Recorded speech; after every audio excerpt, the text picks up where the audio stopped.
अस्सलाम वालेकुम students. Anatomy and physiology का जो टॉपिक आज हम लोगों ने डिस्कस करना है वो है साइटोप्लाज्म। हम सेल को डिस्कस कर रहे थे। प्रीवियस लेक्चर में हमने सेल के स्ट्रक्चर को डिस्कस किया था एंड सेल मेम्ब्रेन को डिस्कस किया था। आज के लेक्चर में हम लोगों ने साइटोप्लाज्म को डिस्कस करना है कि साइटोप्लाज्म क्या है। ये जेली लाइक सब्सटेंस होती है that surrounds the nucleus of the cell, जो सेल के न्यूक्लियस के इर्द गिर्द मौजूद होती है। मिसाल के तौर पर ये है सेल, ये इसके दरमियान है न्यूक्लियस। तो ये जो इर्द गिर्द जेली लाइक मटेरियल है इसे कहेंगे साइटोप्लाज्म। इसे कहेंगे cytoplasm. Jelly like substance that surrounds the nucleus of the cell. Zone of the cytoplasm, cytoplasm के कितने जोन हैं? एक्टोप्लाज्म है एंड एंडोप्लाज्म है। एक्टोप्लाज्म कौन सा होगा? Near the cell membrane. ये वाला जो जोन है, जो ये वाला जोन है, ये होगा एक्टोप्लाज्म।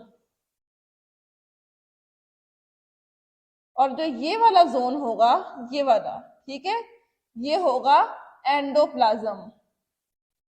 जो जोन सेल मेम्ब्रेन के करीब है वो एक्टोप्लाज्म है और जो जोन न्यूक्लियस के करीब है वो है endoplasm.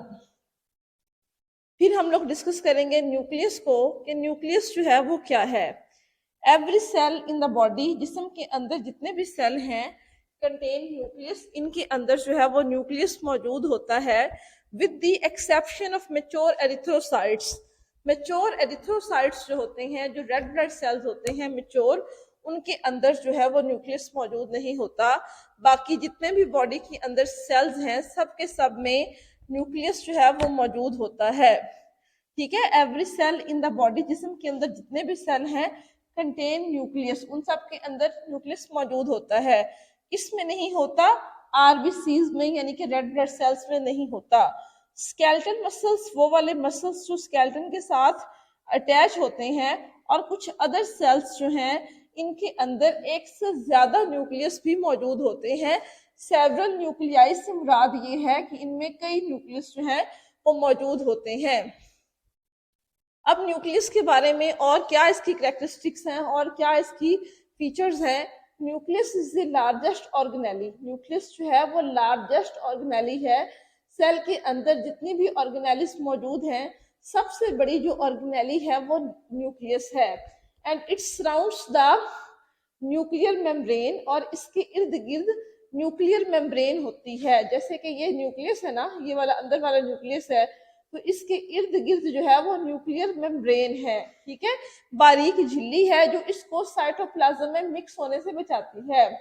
And it is surrounded by nuclear membrane which has tiny pores. इसके अंदर, इस मेम्ब्रेन के अंदर छोटे छोटे सुराख होते हैं। इस मेम्ब्रेन के अंदर छोटे छोटे सुराख होते हैं। और वो टिनी पोर्स क्यों होते हैं? ताकि जो मटेरियल है वो न्यूक्लियस से बाहर साइटोप्लाज्म में जाए और साइटोप्लाज्म से की तरफ, अंदर की तरफ, न्यूक्लियस की तरफ जाए। ठीक है, इसका ये फंक्शन होता है। Which has tiny pores, through this, इसके जरिए substances move from nucleus to cytoplasm. जो सब्सटेंसेस हैं वो न्यूक्लियस से साइटोप्लाज्म की तरफ मूव करती हैं और साइटोप्लाज्म से न्यूक्लियस की तरफ। इनसाइड द न्यूक्लियस, न्यूक्लियस के अंदर, इनसाइड द न्यूक्लियस, ठीक है, न्यूक्लिक एसिड प्रेजेंट होता है, जो क्या होता है? डीएनए एंड आरएनए होता है। ठीक है, और ये क्या करता है? Which transfer genetic information from parents to offspring. जो जेनेटिक इंफॉर्मेशन जो होती है वो ट्रांसफर करता है वालिदैन से बच्चों में। अब न्यूक्लियस के फंक्शंस क्या हैं? Control centre of the cell, पूरे सेल की एक्टिविटी को ये कंट्रोल करता है। ये control centre of the cell है। Control the protein synthesis, body के अंदर जो प्रोटीन सिंथेसाइज हो रही होती हैं उनको ये कंट्रोल करता है मैसेंजर आरएनए की मदद से। Helps in the transmission of heredity material, heredity material की ट्रांसमिशन में हेल्प करता है। विरासती जो जीन्स होते हैं हमारे अंदर वो वालिदैन से बच्चों में मुंतकिल करवाता है। कंट्रोल सेल डिवीजन, सेल की डिवीजन को कंट्रोल करता है। मिसाल के तौर पर माइटोसिस के थ्रू एक सेल जो है वो 2 सेल में डिवाइड होगा।